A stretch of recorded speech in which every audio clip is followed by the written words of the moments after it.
Hey, it's Dustin from Parts Doctor, and in today's video I'm going to show you how to replace the upper dish rack assembly on this GE dishwasher. It's super simple. I'll show you step by step, so let's jump right in.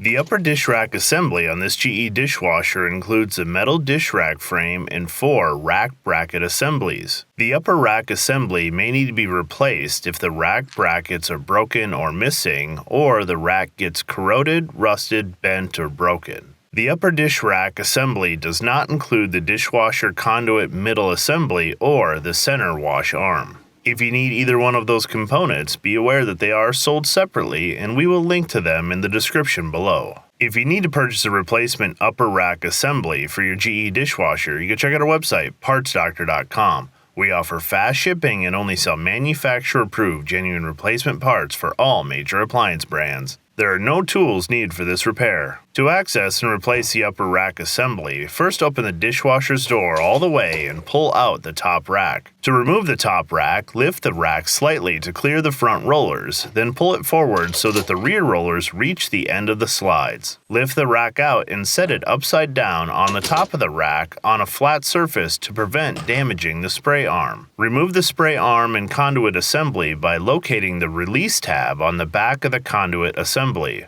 Apply pressure to the tab to release the conduit assembly from the back of the upper rack. Once the conduit is released from the back of the top rack, slide the conduit assembly towards the rear of the rack until the 2 hooks are free from the bottom of the rack. Set the wash arm and conduit assembly aside for reinstallation on the new rack later. If you need a replacement upper rack assembly, avoid cheap, low-quality aftermarket parts. For parts that perform better and last longer, choose OEM genuine parts like the ones we sell at partsdoctor.com. We'll include a link in the description below. Be sure to search with the full model number from the tag on your appliance to find the exact match. Turn your new rack upside down and slide the conduit assembly into place.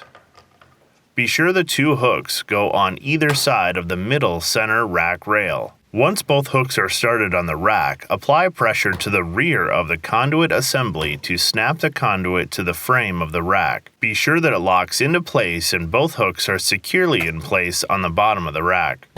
Return the rack to the dishwasher and you'll see 2 sets of 3 wheels on each side of the rack. This design allows you to adjust the rack height, giving you more space on the lower rack for larger items or more clearance on the upper rack when needed. Choose the height setting you want for the top rack. Next, align both hook end caps with the rollers on the back of the rack. Once both sides are in place, slide the top rack back and align the front rollers the same way. Now, test the rack by moving it slowly in and out of the dishwasher. Close the door and your dishwasher is now ready to use. Alright, that'll do it for today's video. As always, I'm Dustin, the Parts Doctor. Until next time, thanks for watching, and we'll see you later.